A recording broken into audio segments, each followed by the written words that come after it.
Students, रचनास creation करची से कलम तक में आप सबका स्वागत है। मैं हूँ रचना और जैन धर्म हम लोग पढ़ रहे थे। एक पार्ट मैंने पोस्ट कर दिया है, ये सेकंड पार्ट है जैन धर्म का। फर्स्ट पार्ट में हमने जैन धर्म के तीर्थंकर जितने हैं उन सब के बारे में सारे क्वेश्चंस किए, और ये जो सेकंड पार्ट है पूरे जैन धर्म का प्रचार, जैन धर्म के संप्रदाय, जैन धर्म का साहित्य, ये सारा कुछ करेंगे। और हमेशा ये वाला पार्ट जो है ना वो प्री और मेंस दोनों के लिए बहुत इंपॉर्टेंट पार्ट होता है। तो इसलिए इस एंशिएंट हिस्ट्री के सीरीज़ से जुड़े रहिए। मैंने सारे टॉपिक वाइज में सारे वीडियोस पोस्ट कर रही हूँ। हर टॉपिक को 4 पार्ट में बांट के पोस्ट कर रही हूँ। 2 पार्ट में पढ़ाना और 2 पार्ट में बैक ईयर और आने वाले क्वेश्चंस का पूरा डिस्कशन। तो चलिए शुरू करते हैं। सबसे पहले गणधर, ये सारे मैं कीवर्ड्स के थ्रू आप लोगों को बताती हूँ। ये जो मेरे रेगुलर वीडियो देख रहे होंगे उनको पता होगा कि मैं कीवर्ड्स के थ्रू पूरा पढ़ाती हूँ। तो पहला कीवर्ड है हमारा गणधर। तो गणधर क्या है कि महावीर स्वामी ने अपने जीवन में एक संघ की स्थापना की। इस संघ में 11 अनुयायी जो है वो शामिल हुए। तो ये जो 11 अनुयायी थे यही कहलाए गणधर। अब इनके नाम बहुत इम्पॉर्टेंट नहीं है, कुछ नाम आपके लिए इम्पॉर्टेंट हैं, जैसे कि इंद्रभूति और इसके अलावा सुधर्मन, प्रभास। ये 2-3 नाम जो है इम्पॉर्टेंट है। मैं जो ये कीवर्ड्स बताती हूँ और कीवर्ड्स का डिस्क्रिप्शन बताती हूँ 3 से 4 किताबों से बताती हूँ, इसलिए जो इसमें इम्पॉर्टेंट होता है मैं वही बताती हूँ ताकि बहुत ज़्यादा फैक्ट्स को आपको ना रटना पड़े। तो गणधर जो है ये इम्पॉर्टेंट था। 11 लोगों का जो एक था संघ की स्थापना, 11 लोग, वो लोग कहलाते थे गणधर, जिसमें से ये 3 नाम इम्पॉर्टेंट थे। अब जब जैसे ही देखिए 3 नाम में एक नाम मैंने क्या लिया, सुधर्मन। तो सुधर्मन अगला कीवर्ड आ गया।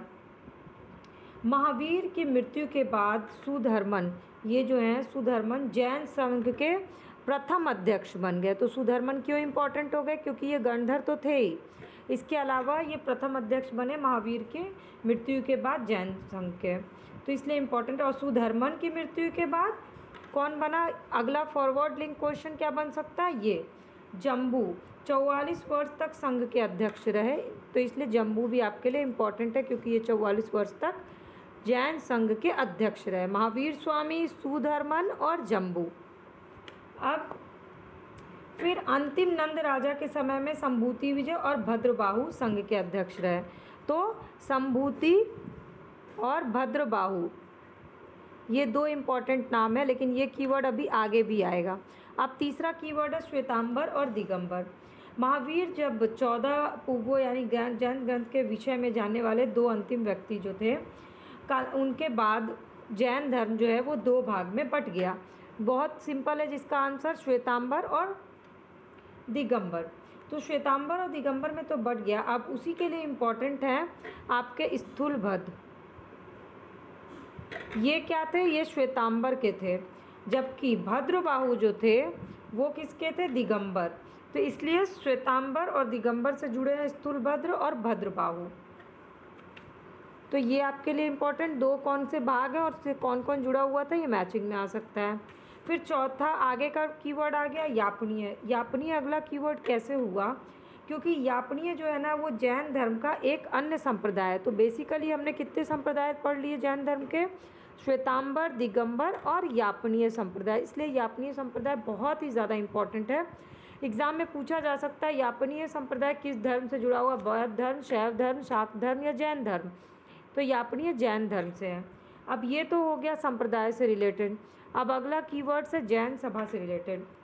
तो प्रथम जैन सभा कब हुई, 4वीं शताब्दी ईस्वी पूर्व में। कहाँ हुई, पाटलिपुत्र में। किसकी अध्यक्षता में हुई, स्थूलभद्र की अध्यक्षता में। अब स्थूलभद्र जैसे ही आया तो स्थूलभद्र के नाम से आपको याद आना चाहिए कि श्वेतांबर से जुड़े हुए थे।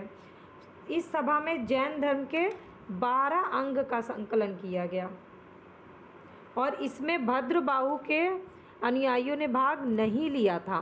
बेसिकली ये क्या था, श्वेतांबरों का सम्मेलन था जैन सभा। तो पहला सभा कब हुआ, 4वीं शताब्दी ईस्वी पूर्व, पाटलिपुत्र में। स्थूलभद्र अध्यक्ष था, 12 अंग का यहाँ पर इसमें संकलन किया गया। ये हो गया जैन सभा, प्रथम जैन सभा से रिलेटेड क्वेश्चन।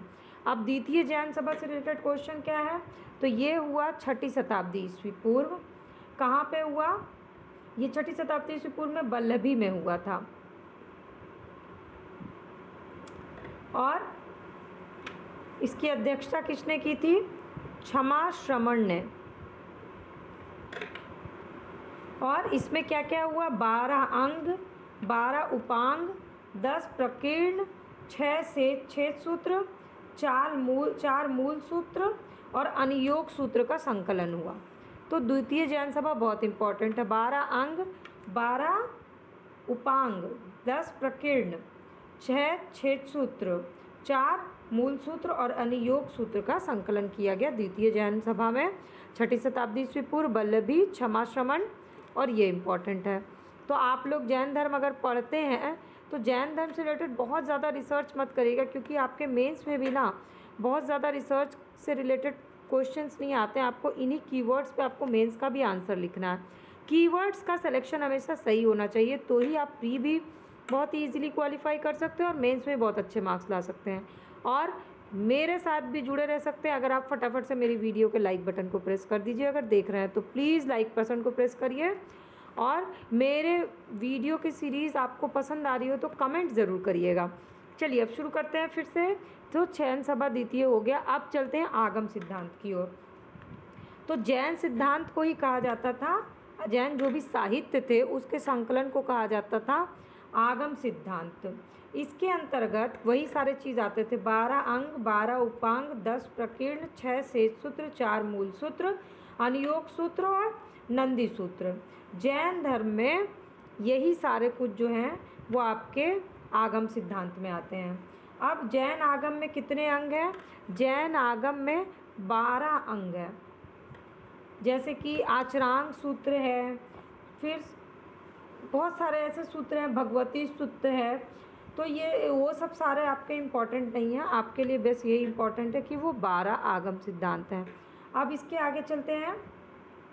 12 अंगों से संबंधित एक एक उपांग ग्रंथ है। जैसे वेदों के बारे में हमने पढ़ा, उसी तरह से आगम में भी सबके एक एक उपांग ग्रंथ। तो अगला कीवर्ड हमारा क्या है, उपांग ग्रंथ। इसमें क्या है, तो उपांग ग्रंथ में ब्रह्मांड का वर्णन किया गया है, प्राणियों का वर्णन किया गया है, खगोल का वर्णन है, काल का विभाजन, मरने के बाद जीवन का क्या होता है इसके बारे में व्याख्या की गई है। तो ये बेसिकली क्या है, उपांग इन सब से जुड़ा हुआ है। मरने के बाद क्या होता है, ब्रह्मांड कैसा है, प्राणी जीवन, खगोल और काल विभाजन, ये सारी चीज़ों की व्याख्या किसमें की गई, जैन धर्म के ग्रंथ यानी उपांग ग्रंथ में। अब उपांग ग्रंथ तो आ गए, 12 उपांग है, मैंने कई बार 2 बार बता दिया कि 12 उपांग हैं। उपांगों के नाम आपके लिए उतने इम्पॉर्टेंट नहीं, सिर्फ एक नाम आपके लिए इम्पॉर्टेंट है, 1 से 2 नाम। एक तो जम्बू द्वीप उपांग है और दूसरा सूर्य प्रज्ञप्ति। ये फॉरवर्ड लिंक का क्वेश्चन है प्री के लिए। ये दोनों उपांग ग्रंथ हैं, जम्बू द्वीप और सूर्य प्रज्ञप्ति, इन दोनों का नाम याद कर लीजिए, ये इम्पॉर्टेंट हो सकता है आपके लिए। इसके बाद 10 प्रकीर्ण प्रमुख ग्रंथ होते हैं और उसी से फिर वही बनता है प्रकीर्ण ग्रंथ, 10 हैं। और छेद सूत्र 6 हैं। इसमें से छेद सूत्र में क्या है, तो छेद सूत्र में जैन भिक्षु के लिए क्या क्या विधि और नियम बनाए गए वो किस में दिया गया। मान लीजिए आपसे क्वेश्चन पूछा गया जैन भिक्षुओं के लिए जो नियम बनाए गए उसकी व्याख्या में कहाँ मिलती है, उपांग में, प्रकीर्ण में, छेद सूत्र में, मूल सूत्र में। तो इसका आंसर क्या होगा, छेद सूत्र में जैन भिक्षुओं के लिए बनाए गए नियमों की व्याख्या मिलती है। तो क्वेश्चन फॉर्मेट में किसी भी फैक्ट को याद करिएगा तो कभी भी एग्जाम में क्वेश्चन गलत नहीं होंगे। पढ़ने का तरीका सबके लिए जैन धर्म के वही फैक्ट्स हैं, किसी के लिए चेंज नहीं हुए हैं। पर 10 स्टूडेंट ऐसे हैं जिनसे जैन धर्म से रिलेटेड कोई क्वेश्चन गलत नहीं होगा, पर 10 स्टूडेंट्स ऐसे हैं जो ज़रूर गलत करेंगे। क्यों, क्योंकि पढ़ने के तरीके का फ़र्क होता है, फैक्ट्स कभी चेंज नहीं होते, तरीका चेंज होना चाहिए। तो आप जब भी कोई फैक्ट याद कर रहे हैं या देख रहे हैं तो उसको क्वेश्चन फॉर्मेट में देखिए। तो चलिए, प्रकीर्ण और छेद सूत्र हो गए। 6 सूत्र कौन से हैं, कल्प, पंचकल्प, निषिद्ध, महानिषिद्ध। व्यवहार और आचार दशा, ये सारे क्या हैं? छेद सूत्र। कल्प, पंचकल्प, निषिद्ध, महानिषिद्ध, व्यवहार, आचार दशा, ये चारों छेद सूत्र के नाम हैं। अब मूल सूत्र पे आते हैं। मूल सूत्र की संख्या कितनी है? 4 है। अब इसमें क्या व्याख्या है? इसमें जैन धर्म के सारे उपदेश, विहार का जीवन कैसा था उसकी व्याख्या, भिक्षु के क्या कर्तव्य होंगे ये कहा गया है, और यम नियम बताए गए हैं। ये सब हो गया आपका मूल सूत्र में। उपदेश, विहार के नियम, कर्तव्य और यम नियम, 4 मूल सूत्र हैं। नाम बता देती हूँ, बहुत ज़्यादा ज़रूरी नहीं है लेकिन मैं आपको नाम बता देती हूँ। एक तो 10 वैकालिक सूत्र, दूसरा उत्तराध्ययन,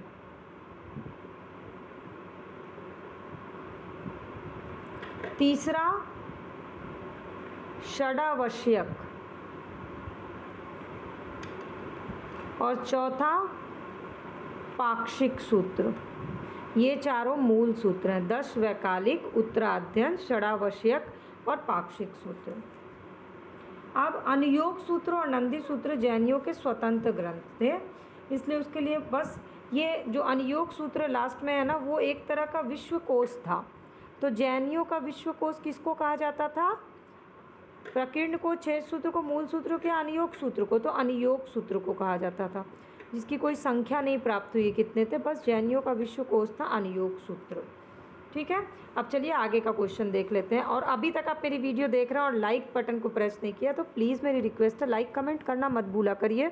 उससे वीडियोस बनाने के लिए, आप लोगों के लिए रिसर्च करके एनालिसिस करने में एक नया इंटरेस्ट आता है अगर आप लाइक और कमेंट करते हैं तो। चलिए अब आगे देखते हैं। 11वां कीवर्ड हमारा संप्रति। संप्रति कौन था? तो जैन साहित्य में अशोक के जो पौत्र थे वो कौन थे? संप्रति। तो संप्रति क्यों जैन धर्म के लिए इम्पोर्टेंट है? क्योंकि ये जैन धर्म का संरक्षक इन्हें बताया जाता है। संप्रति को जैन धर्म का संरक्षक बताया जाता है। तो संप्रति कौन थे ये पता होना चाहिए। अशोक के पौत्र थे। इसे उज्जैन के शासन करने के कारण जैन धर्म का प्रमुख केंद्र बन गया, क्योंकि संप्रति कहाँ का था? उज्जैन का शासक था। तो जैन धर्म का एक प्रमुख केंद्र ऑटोमेटिक कनेक्टिविटी के साथ क्या बन गया? उज्जैन बन गया। हम लोग अब देख रहे हैं जैन धर्म किस किस काल में कैसे कैसे, किस राजा के समय किस तरह से उसका वो हुआ, विस्तार हुआ। इसके बाद अब अगला आ जाइए।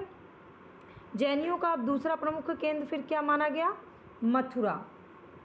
क्यों? क्योंकि यहाँ पर बहुत सारे मंदिर, प्रतिमा और अभिलेख प्राप्त हुए, इसलिए मथुरा इम्पॉर्टेंट हो गया। इसके बाद आया इम्पॉर्टेंट खारवेल। खारवेल कैसे इम्पॉर्टेंट है? खारवेल कौन था? तो कलिंग का राजा था। कलिंग का चेदी शासक था खारवेल। ये भी जैन धर्म का संरक्षक था, खारवेल भी। तो एक कलिंग भी एक हो गया जैन धर्म का जगह, मतलब स्थान आप मान लीजिए। इसने क्या किया? भुवनेश्वर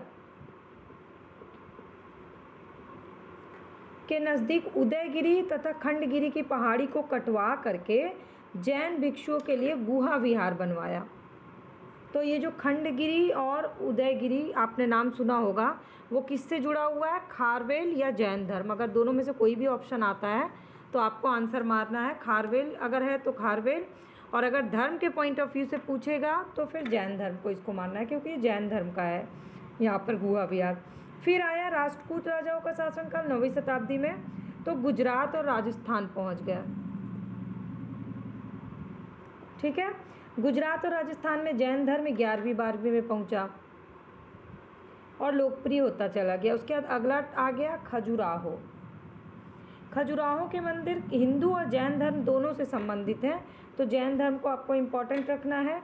खजुराहो का मंदिर जैन धर्म से संबंधित है। फिर आया कौन सा मंदिर? दिलवाड़ा का मंदिर। तो चलिए दिलवाड़ा का मंदिर की खास बात क्या है? ये माउंट आबू में है।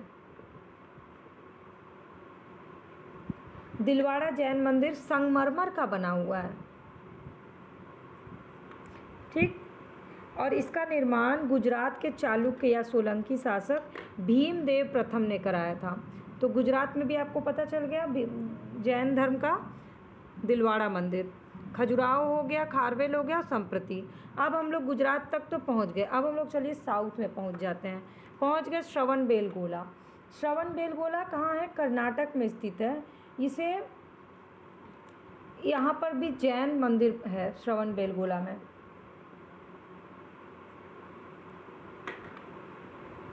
इसे गंग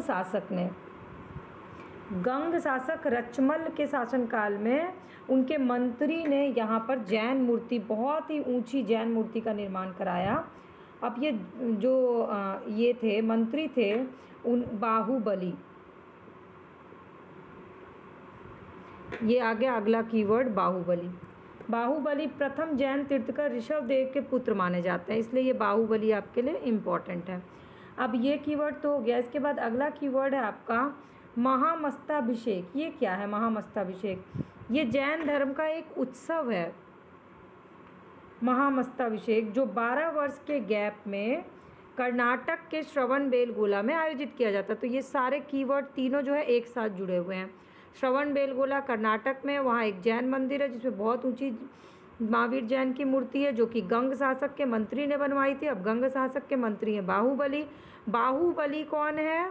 तो ऋषभदेव के पुत्र माने जाते हैं।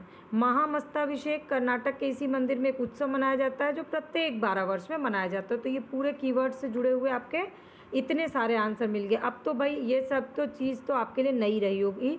आपने नया अगर ये पहली बार क्वेश्चन सुने हैं तो प्लीज़ कमेंट करके मुझे ज़रूर बताइएगा कौन सा क्वेश्चन आपके लिए बिल्कुल नया था। अब आ जाते हैं श्वेतांबर और दिगंबर। तो पहले श्वेतांबर के बारे में जान लेते हैं। श्वेतांबर जो है श्वेत वस्त्र पहनते थे। इसके अनुसार क्या था? स्त्री को मोक्ष प्राप्ति संभव है। ये लोग भोजन ग्रहण करने, मतलब ज्ञान प्राप्ति के लिए भोजन ग्रहण कर सकते हैं मानते थे। और इनके हिसाब से महावीर स्वामी का विवाह हो चुका था। और इनके मत के अनुसार जो मल्लीनाथ थे, मल्लीनाथ कौन थे? 19वें तीर्थंकर थे जैन धर्म के, वो इनके मतानुसार स्त्री थे। ये हो गया आपका श्वेतांबर के बारे में। श्वेत वस्त्र पहनते थे, स्त्री मोक्ष प्राप्त कर सकती है। मोक्ष प्राप्त करने के लिए, ज्ञान प्राप्ति करने के लिए भोजन छोड़ना जरूरी नहीं, भोजन करना चाहिए। महावीर स्वामी विवाहित थे और मल्लीनाथ जो थे, जो 19वें तीर्थंकर थे, वो स्त्री थे। अब दिगंबर क्या मानते थे वो भी देख लेते हैं। इस संप्रदाय के लोग नग्न रहते थे, स्त्री मोक्ष नहीं प्राप्त कर सकती थी।